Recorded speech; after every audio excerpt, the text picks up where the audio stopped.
Há muito se diz que o Brasil é o país do futuro e que o futuro se constrói com educação.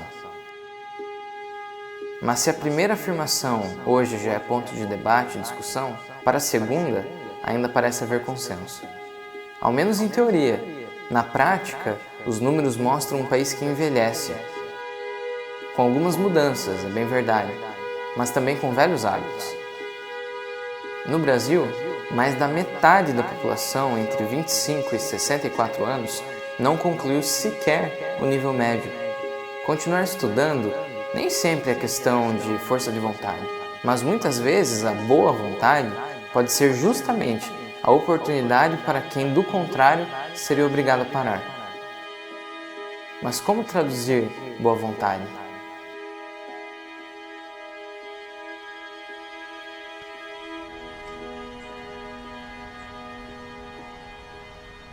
Eu nasci na cidade de Curitiba, no Paraná, cresci lá também. A minha infância foi como a de muitos brasileiros, né? Uma condição financeira, social muito precária. Minha mãe, até onde eu sei, terminou a 4ª série, né? E meu pai terminou a 8ª série. Tanto a minha mãe quanto o meu pai começaram a trabalhar muito cedo. Da mesma maneira como eles começaram a trabalhar cedo e não tiveram muita oportunidade de continuar o estudo deles, o ciclo natural, digamos assim, é que eu seguisse nos passos deles. Então, assim, por eu sempre trabalhar também, a perspectiva sempre foi essa, de trabalho e não tanto ligado ao estudo. Apesar dos meus pais sempre me incentivarem, eu vejo assim que muitas vezes era mais importante eu ajudar financeiramente a minha mãe do que eu necessariamente trazer um boletim para casa, que era um boletim bom. Se eu ajudasse ela a pagar a conta de água, a conta de luz, no imaginário dela e no meu também, era muito melhor. Quando você não tem ninguém em se espelhar, fica muitas vezes complicado você imaginar que aquilo dali pode dar certo. Não tinha assim um vizinho, o filho, sabe, de alguém ali que jogava bola ali na rua comigo e que estudou e se deu bem. Não tinha. Meu pai sofria na época com alcoolismo, né? E por muitos anos ele sofreu com isso também. O pai, depois a mãe, né? Que sofreram com isso. Quando você vive em meio às condições sociais precárias, financeiro ruim, numa família que sofre com questões de vício, né?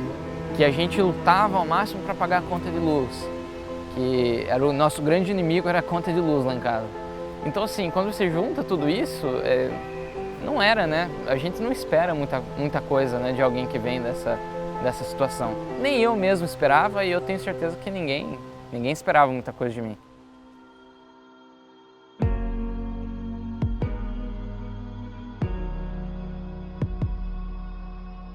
Isso tudo que eu vivia refletia na sala de aula. A maneira como a gente vive influencia muito. Ao mesmo tempo, era um contraste que eu vivia, por quê? Porque a escola também me libertava da realidade que eu tinha em casa. E é nessa situação, na minha vida, na minha experiência pessoal, que eu vejo o poder da educação. Por quê? Tudo aquilo que estava ao redor de mim e dentro de mim me empurrava para uma direção. Mas a educação é tão forte que mesmo tudo me puxando para uma determinada direção, eu acabei indo para outra. A partir do momento que eu comecei a valorizar um pouco a mais a educação, que me despertou um pouco mais, a minha vida mudou completamente.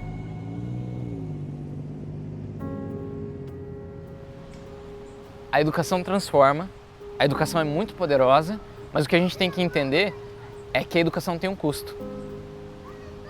Tanto para aquele que educa, quanto para aquele que está sendo educado.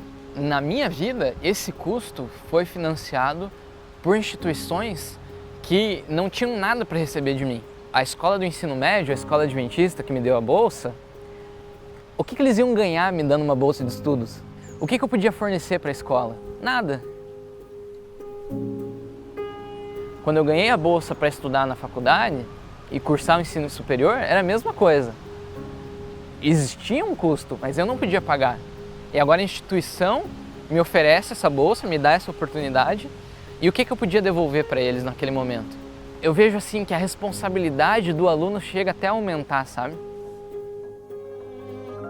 É por isso que existe muito empenho, muita preparação, muito desenvolvimento próprio e muito tempo colocado nessa aplicação, nesse processo, e uma vez recebido, uma vez que você ganha essa oportunidade, você é responsável não somente pelo teu próprio futuro, mas sim também representar o nome da instituição que lhe estendeu a mão e te deu esse espaço de confiança.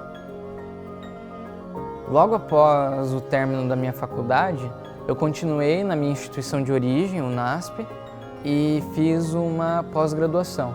Em seguida eu apliquei então para várias universidades a fim de continuar os meus estudos dentro agora de um programa de mestrado. E toda a aplicação foi feita no Brasil. Os documentos necessários, todos online.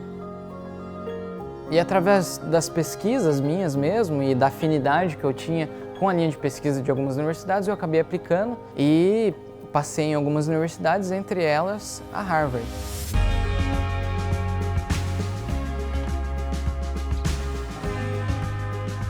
Era uma quarta-feira quando eu recebi um e-mail de que eu havia passado no programa de mestrado. E foi uma alegria muito grande. Eu realmente apliquei, mas não, sabe, você nunca espera realmente que algo tão grandioso assim vai acontecer com você. Eu tinha um receio de aplicar e que aquilo iria ficar por isso mesmo, mas eu acabei passando. E a minha primeira preocupação imediata quando eu recebi aquele e-mail foi: e agora? Como que eu vou pagar? Uns 2 ou 3 minutos depois desse e-mail, eu recebi um outro e-mail dizendo: daqui 2 horas você vai receber um terceiro e-mail e nesse terceiro e-mail vai estar descrito se você vai ter algum tipo de ajuda financeira ou não. Eu me recordo que foram as 2 horas mais angustiantes da minha vida.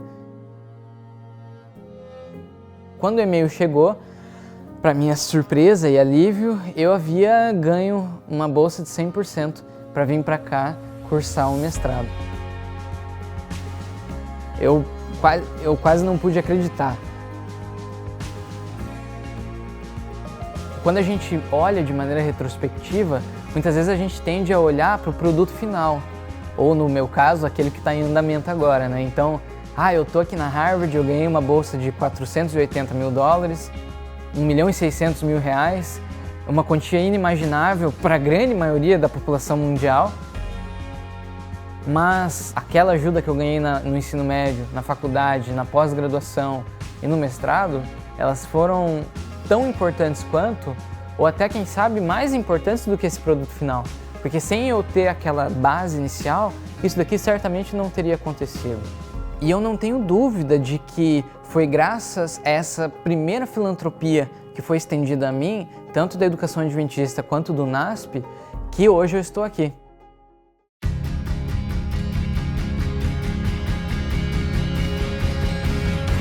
E o mesmo ocorreu no doutorado, né? Eu fiquei muito feliz, é uma alegria muito grande. Hoje alguém pode até imaginar assim: nossa, mas a notícia de uma bolsa para o PhD na Harvard deve ser uma alegria muito maior. Mas não é assim que funciona, porque quando eu ganhei a minha primeira bolsa, isso aqui não existia. Então aquela era a minha alegria maior. Quando eu ganhei a bolsa para a faculdade, aquele momento foi a minha maior alegria, porque isso daqui não existia. Então cada etapa da minha jornada acadêmica sempre foi, da minha perspectiva pelo menos, tido com muito apreço e com muita alegria mesmo, com muita gratidão, porque aquele era o momento que eu estava vivendo. A cultura da filantropia, na realidade, é uma cultura de amor para com o próximo. E ela não tem que ver simplesmente com quantidades financeiras, mas ela tem que ver principalmente com a capacidade de transformação de vida, a capacidade de mudar completamente a história e o curso da vida de uma pessoa. Eu hoje estou cursando meu PhD e uma vez formado eu pretendo voltar para o Brasil e lecionar na universidade que um dia me acolheu.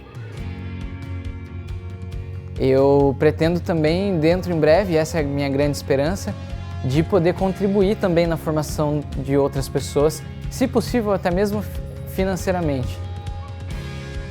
Meu nome é Luan Henrique e eu sou um filho da educação adventista.